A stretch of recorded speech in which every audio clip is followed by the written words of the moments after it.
All right, he is the former U.S. National Coordinator for Security, Infrastructure Protection, and Counterterrorism. His latest book is Warnings, Finding Cassandras to Stop Catastrophes. Richard Clarke is back with us. There's Richard Clarke. How are you, my old friend? Great to see you. Okay, so you are the man who was famous for the phrase, "My hair was on fire." Yeah, well, it was. And see, it's all gone. It's gone, exactly. When you were going around right before 9/11 saying bin Laden's going to attack us, you were right on that. But there was something else your hair was on fire about, which was cyberspace and the attacks that could come from there. You have been proved to be prescient once again. So I'm going to start with the question that's most on my mind, which is the election of 2018, the election of 2020. Are you confident that they will be... They'll be back.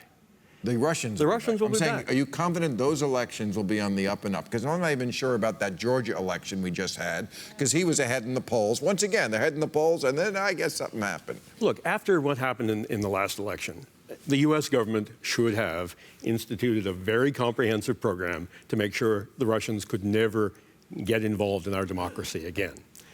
And we've done nothing. Nothing at all. And as Jim Comey said, they will be back. They'll be back in 18. Yeah. It's harder at the congressional level, but they'll do it. And they'll certainly be back trying to reelect this guy. But it seems like each time we hear about the Russia story, it gets a little worse. At first it was just, well, they were just hacking Hillary Clinton's emails. Then it was, they were trying to get into the voting machines. And then it was, well, they did get into the voting machine. The thing that they did that matters the most, gets the least attention, which is they had thousands, tens of thousands of fake Facebook and Twitter accounts. And they were micro-targeting individual voters in individual swing districts, shaping their opinion, psychological warfare on a grand scale. They conducted the largest psychological warfare campaign in history, and they won. And somehow, the president's going to meet with Putin next week. Yeah, his advisors will not even say that he's going to bring this up. No, he won't. Yeah, he doesn't. Because he was the beneficiary. Yeah, of course. That's why he's not investigating it. Right. That's why he's not doing all the things we need to do to make sure it can't happen again. That's crazy. That's crazy that, like, so many of his voters think, you know what, when you're dealing with crooked Hillary and the deep state, what's the big problem with having Putin help you out? That's a fundamental change, isn't it, in how Americans think? It is, and this is the 21st century equivalent of having the Russians land Marines on the New Jersey shore. Right. You know, they invaded our country, they invaded our political system, and they won. And he doesn't care, because he won. So there was a ransomware attack this week. A pretend ransomware attack. What is a pretend? So it pretended to be ransomware. Send us $300 in Bitcoin and we give you your computer back. Actually, what it was doing was erasing all the files permanently on all of those computers. So they weren't looking for money? No, no, no. Well, why did they do it? Now, they did it to things It was Russia. They were attacking... It was definitely Russia. It was Russia. They were attacking Ukraine, and it slipped and got out of Ukraine. It was supposed to just attack Ukraine and wipe out all the files. Now, look, we've done this, too. We attacked the Iranian nuclear facility. It was supposed to just be the Iranian nuclear facility, and our little worm got out and slipped around the world, too. Stuxnet. Yeah, well, the problem with these little worms is, once you create them, they have a mind of their own. Same, true of my worm.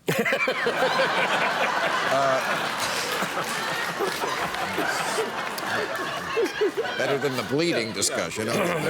But here's my question of a real expert. Like, in terrorist plots, what we know is that the ones that succeed are the ones we hear about. But there are many other ones that were stopped. All the time. Is that true of these kind of hacking attacks? Are we just hearing about the ones that succeed and many others are stopped? No. Or do they all succeed? No, we're just hearing about a tenth of those who succeed. Most of the ones that succeed, the companies that are attacked don't even know it's happened. So what you're saying is they all succeed?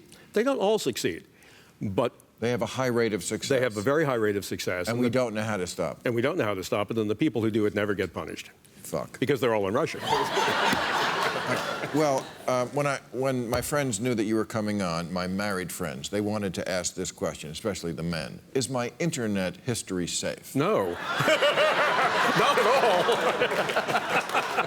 Because with all this talk of blackmail going around, no, Google knows it all. Google knows it all. So you better be friends with Google. Well, okay. So, Cassandra, that's your book. Yeah. For those who are forgetful of their Greek mythology, who was Cassandra? So Cassandra was a woman who was blessed by the gods to see the future accurately. As you have. And cursed by the gods that no one would ever pay attention to Right, her. because people really don't pay attention. No, they don't, especially if what you're predicting has never happened before. So what should we be thinking about now, great doomsayer? In the book, we looked at 7 people who were right in the past. Okay. And 7 people who are saying shit now, right? And the one that's the most scary is sea level rise. Sea level, yeah. So the Cassandras are outliers, they're experts, but all the other experts disagree. So why should you pay attention to them? That's the question, right?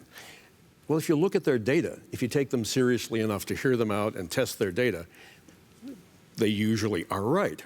And now we've got this guy, Jim Hansen, who was the first one to say climate change is happening. NASA. Right. Great guy. Jim Hansen is now saying the UN model that says a meter of sea level rise by 2100 is off. It'll actually be 6 to 9 meters, he says, by 2100. Now, if he's even off by a factor of 50%, say goodbye to Florida. Yeah. Oh, yeah. And Bangladesh and a lot of other things. You know, like Florida. But they all have summer homes in Bangladesh.